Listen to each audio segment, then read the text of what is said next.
George Soros once famously said, if investing is entertaining, if you are having fun, you are probably not making any money good.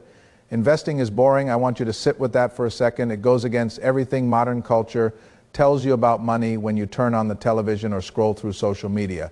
What do you see? You see flashing lights, you see screaming pundits, you see people celebrating massive overnight. HT wins. You see charts that look like heart monitors in the middle of a cardiac arrest. It looks exciting. It feels like a high-stakes action movie where you are the protagonist. But here is the uncomfortable truth that took me 40 years and a near bankruptcy to understand. If your heart races when you open your brokerage account, you are not an investor, you are a gambler. And the house. The market eventually cleans out every single gambler. Welcome back. Today we are going to have a very serious conversation about the relationship between risk excitement and wealth. And I am going to try to convince you that your goal starting today should be to make your financial life the most boring thing you do. Let us talk about why we crave the action. It is biological. It is hardwired into our DNA. For thousands of years, human beings survived by reacting instantly to their environment. If you saw a predator, you felt fear and you ran. If you saw a gazelle, you felt excitement and you chased that adrenaline spike. That dopamine hit was a survival mechanism. It kept us alive, but the stock market is a counterintuitive environment. It is one of the few places on earth where your natural survival instincts will get you killed. When the market crashes and everyone is panicking, that predator response kicks in and your brain screams, sell, run away, precisely when you should be buying. When the market is skyrocketing and everyone is euphoric, that chase instinct kicks in and you buy at the top, driven by the fear of missing out. I know this because I lived it back in my 40s before I moved down here to Texas. Before I understood the value of slow, I was a different man. I was a vice president at a firm, and I thought I was the smartest guy in the room. I was not just managing client money. I was managing my own account with an aggressive, arrogant intensity. I remember sitting at my desk, surrounded by 4 monitors. I was checking prices, 50, maybe 100 times a day. I told myself I was working. I told myself that being hyper aware of every tick, every basis point and move was diligence. If a stock I owned went up 3% by lunch, I felt like a king. I would go buy expensive lunch to celebrate. If it dropped 3% by the afternoon close, I would go home and kick the dog, metaphorically speaking. I was irritable. I was stressed. I could not be present with my family. My emotional state was completely pegged to a jagged red and green line that I had absolutely no control over. And the worst part, I was addicted to the volatility. I needed the action. I confused activity with productivity. I thought that because my heart rate was up, my net worth would go up too. Then came the correction. It was not even a full-blown crash at first.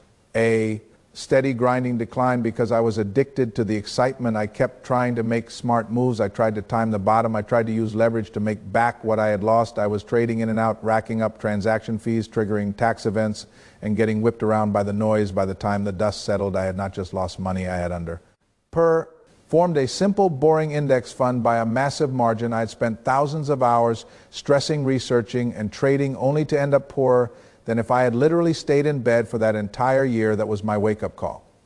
I realized that excitement is a fee. It is a tax you pay for entertainment.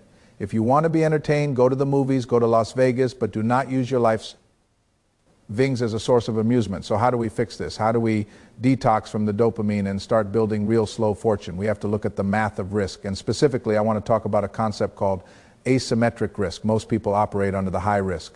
High reward fallacy, you hear this all the time. You got to risk big to win big. That is a lie sold to you by people who want your fees to West.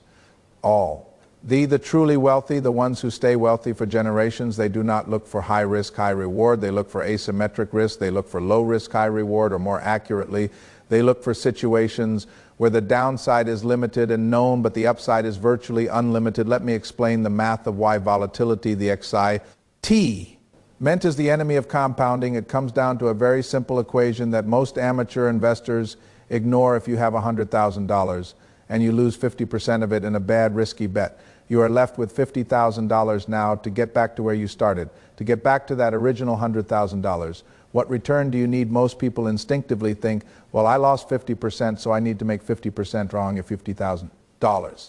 You only have $75,000. You are still down to get back to even. You need a 100% return. You have to double your money just to repair the damage of that one. Exciting mistake. Benjamin Franklin said a penny saved is a penny earned in the world of investing. I would argue that a loss avoided is worth double. A gain captured. This is why boring works.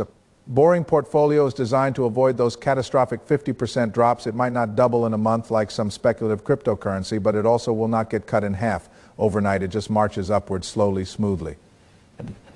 And because it does not go deep into the pit, the compounding takes effect much faster. Think of it like a race. The exciting investor is who sprints, stops, gets distracted, runs backward and sprints again. The boring investor is the tortoise, but this tortoise has a jetpack called compound interest strapped to its shell. As long as the tortoise keeps moving forward, never stopping, never going backward, the momentum builds when I stop trying to be a sniper picking off individual stocks and type in the market, and instead became a farmer planting seeds in diverse boring assets and simply letting time do the work. Everything changed. My stress vanished, my sleep improved, and paradoxically my wealth started growing faster than it ever did when I was glued to those 4 monitors.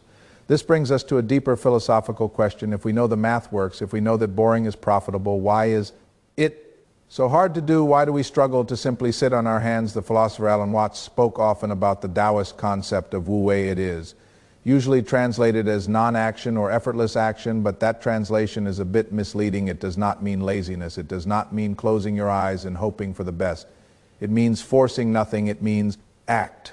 In accordance with the natural flow of things, Watts used to give this beautiful analogy about muddy water. He would ask, how do you clear muddy water? If you put your hands in the water and try to push the dirt down or try to scoop the clear water up, what happens? You just stir it up more, you make it worse. The only way to clear muddy water is to leave it alone. You have to let it sit. You have to set. Render your need to touch it, and given enough time, the mud settles to the bottom and the water becomes crystal clear. The stock market is that muddy water when volatility hits, when the news cycle is screaming about inflation or wars or recessions. The water gets very muddy, your portfolio value fluctuates wildly, and your instinct at illness. Asian of control we talked about earlier tells you to put your hands in the water. You want to sell this, buy that hedge here, move to cash. There you are trying to force clarity. But all you are doing is churning the mud. You are racking up fees. You are locking in losses. You are interrupting the natural compounding process. Ralph Waldo Emerson, a man whose writings have guided me through my darkest financial times, wrote heavily about self-reliance. He said, it is easy in the world to live after the world's opinion. It is easy in solitude to live after our own, but the great man is he who in the midst of the crowd keeps with perfect sweetness the independence of solitude. Think about how that applies to your money. It is easy to buy when everyone is buying. It is easy to sell when everyone is terrified, but the great investor, the wealthy investor, is the one who can sit in the middle of a market panic with people screaming on the television and do absolutely nothing to keep that independence of solitude, this ability to be bored, to be still. Is not just a personality trait, it is a competitive advantage in a world where everyone is reacting in milliseconds. Person who thinks in decades wins by default. So we have the math of asymmetric risk and we have the philosophy of non-action. But I am a practical man. I know that simply telling you to be Zen is not enough. When you see your net worth drop by 10% in a week, we need a system. We need to design a machine that forces us to be boring even when we do not feel like it. Let me introduce you to the coffee can. Strategy decades ago, before the internet, before high-frequency trading, there was a common practice. An investor would buy shares of high-quality companies.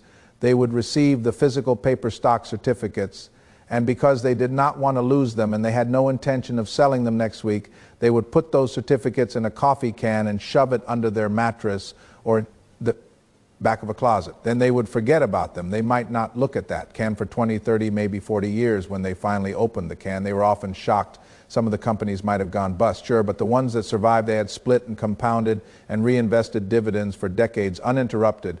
The coffee can portfolio often outperformed the most actively managed funds on Wall Street. Why? Because the investor could not tinker with it. The transaction costs were zero. The emotional decisions were zero. We need to build a digital coffee.